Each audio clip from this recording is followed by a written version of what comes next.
bayoboke b'Imana nimugire amahoro. Twongeye kubasuhuza twitabye ijwi rya Nyagasani duhamagara ku izina ry'Imana Data na Mwana na Roho Mutagatifu. Amen. Amahoro bana b'Imana, nimuhumure, Imana iradukunda. Igiye kudukiza muri aka kanya idukirisha ijambo rye. Bityo nawe nanjye twongere twibutse aho Imana igidukura, by'Imana idukorera, uko tubanye n'Imana. Ese ubuzima bwacu buvugira Imana cyangwa burayivuguruza? Ese ubuzima bwacu bwemera Imana cyangwa burayihakana? Imana uyemera ute? Hari uburyo buri bwo guhakana Imana, uburyo bw'amagambo ndetse n'ibikorwa. Ubu ntibikeze ko abantu bavuga bati Imana ntibaho, Imana ntibaho. Ariko icyo dukora ku buryo tuyihakana, ku buryo bw'ibikorwa. Ubuhamya bw'ubuzima bwacu. Muri aka kanya twategura ikiganiro kiryoshye cyerekeye kuri Bikira Mariya, nanjye kuvuga na Yozefu. Ubwo turi mu kwezi kwa Yozefu, uburyo bibaza bataryo ubu Yozefu yagendeye aho ngaho kuko ntacyo bavuganye na Bikira Mariya. Ese Bikira Mariya we byagenze bite nyuma yaho? Ikiganiro cyacu rero gifite umutwe ugira uti abandi bana Bikira Mariya yabyaye. Nawe ongera urebe n'icyo kibazo utajya ukibaza. Ese Bikira Mariya hari abandi bana yabyaye? We na Yozefu byagenze bite? Tujye rero kureba abandi bana Bikira Mariya yabyaye nyuma ya Yezu, nyuma yuko abyaye Yezu. Mbere yuko ukurikira iki kiganiro, ngiye kugusaba ujye wibuka kwiyandikisha subscribe kugira ngo buri munsi ubone inyigisho ya buri munsi. Buri munsi haba hari inyigisho ku ijambo ry'Imana, ndetse na buri munsi muri ibaze buri munsi tukongera tukagaruka mu kunonosora tukareba ese bya bindi twavuze ku ijambo ry'Imana hari uwatanze ikibazo, ese hari n'uwatanze igisubizo. Muri comment twese tujye tubishyiramo kugira ngo uwabajije ikibazo uyu ni umwanya kugira ngo dusubize ibibazo twagiye tubaza muri comment, kugira ngo byose turusheho kurangamira Imana buri munsi. Rero aka kanya tujye gusubiza kimwe nyine muri ibyo bibazo twagiye tubazwa muri comment. Abandi bana Bikira Mariya yabyaye nyuma ya Yezu. Abana ba Bikira Mariya, mbere yo kubyumva turumva ivanjiri neza ibitubwira, nawe yitajya amatwi. Uko biri kose abo bana nawe ngize kurangira uvuye mu rujijo. Abo bana ivanjiri tujye kwakira Matayo umutwe wa 13 murongo wa 53 kugeza ku 56.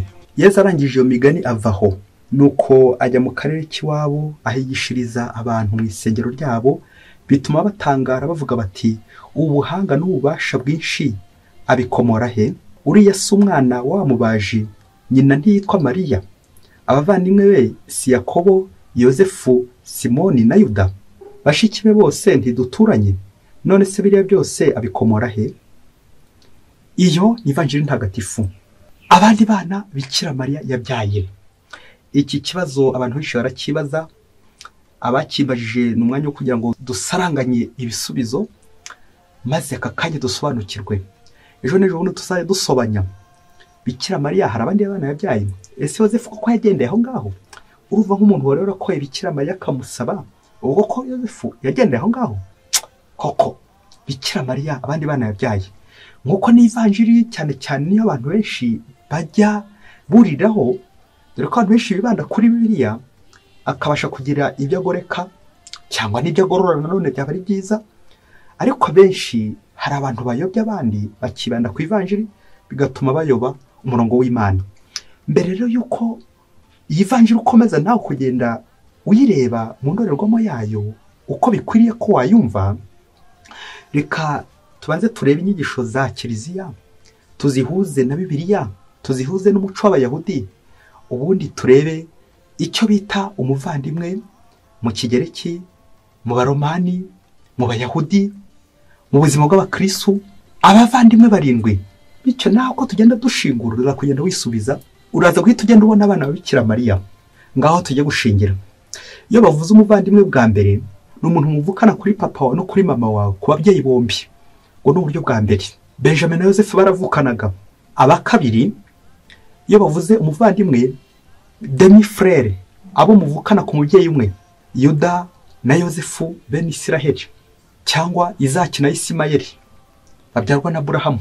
Umwe akabyarwa na Sara, Izaki, undi akabyarwa na Agara, Isimayeli.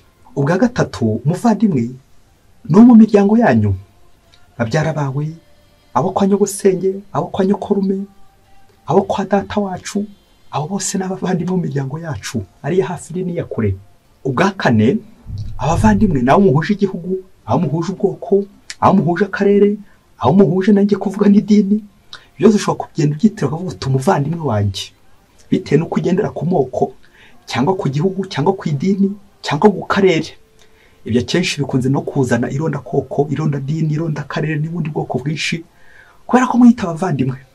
Uwa gatanu n'uwo muhuje umwuga, uwo mukorana, umumotari, uwo mukorana ikimotari, abashoferi, abaganga, abarimu, abo bose bahuje nyine umwuga, bitana abavandimwe. Hanyuma ku bwa gatandatu n'umuntu mubana, umugore wawe, umugabo wawe, umwana wawe, mbese umuntu mubana. Nibwo uzumva Tobi abwira Sara ati, muvandimwe Sara, haguruka dusenge.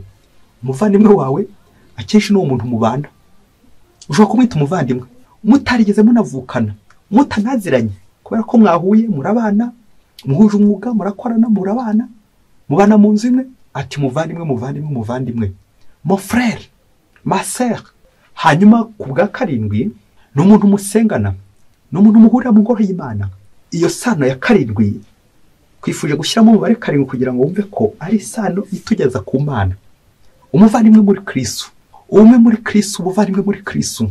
Iyo ni intego n'umukristo wese agombye kugira. Twese turabavandimwe muri Kristo, fratres in Christo. Twese turabavandimwe hehe? Muri Kristo. Nyuma yo kurondora izo nguni indwi, dushobora kureberamo umuvandimwe izo mpande indwi, iyo ndorerwamo karindwi. Ongera urebe nawe iyi vanjiri uko umaze kuyumva. Abavandimwe ba Yezu ni bande?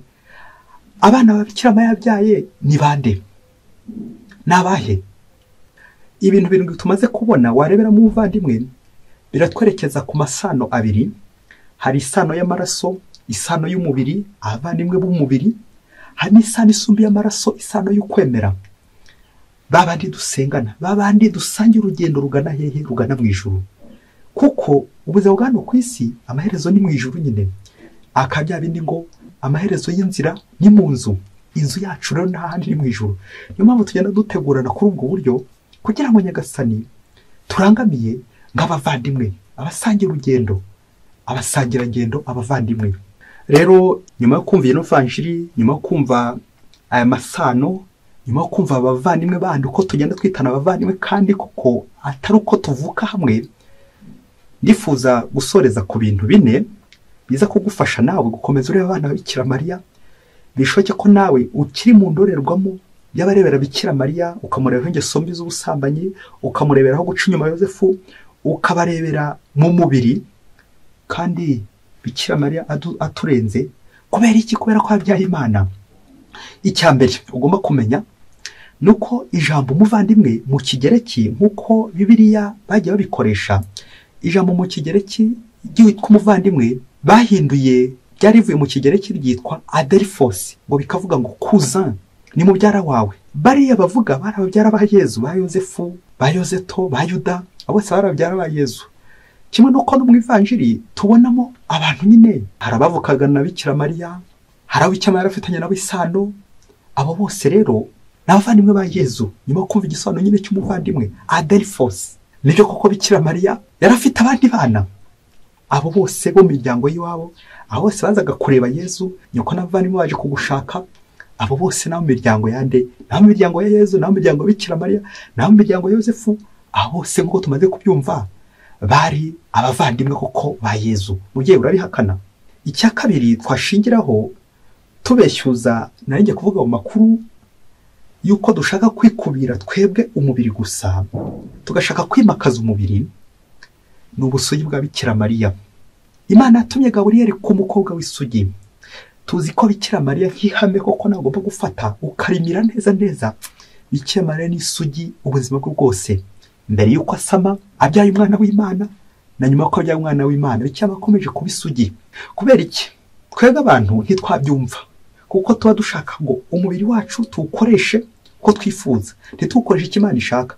Rega Bikira Mariya twibuke ko ari Imana ati dore ndi umuja wa nyagasani, ibyo uvuze bingirirweho. Iyo fiyati ya Bikira Mariya rero ivuze ibintu byinshi cyane: kwemerera Imana, gushobokera Imana, kureka Imana igakwigarurira. Wowe ntiwabyumva, nanjye ushobora kutabyumva, kubera ko akenshi dukunze gukoreshwa n'umubiri, n'irari ry'umubiri, ukumva ko Bikira Mariya nawe ubwo hari ukundi yabigenje, ukaza kubagirwa ko ahora ari isugi, n'umwari w'isugi. Isugi kuko atigeze abonana n'umugabo na rimwe mu buzima bwe, isugi kandi kubera ko ibitekerezo bye bihamye ku Mana, yegukiye Imana burundu, yashobokeye Imana muri ya fiyati yiwe. Icyo ushaka kuri wowe n'igikorwe, dore umuntu umuja wawe. Icya gatatu twazirikana nuko Bikira Mariya nyine hari abandi bana yabyaye. Twajye tuzirikane ku musaraba, Yezu mbere yuko apfa, Yohani yarari hafi y'umusaraba Bikira Mariya, ati mwana dore nyoko, mubyeyi dore umwana wawe.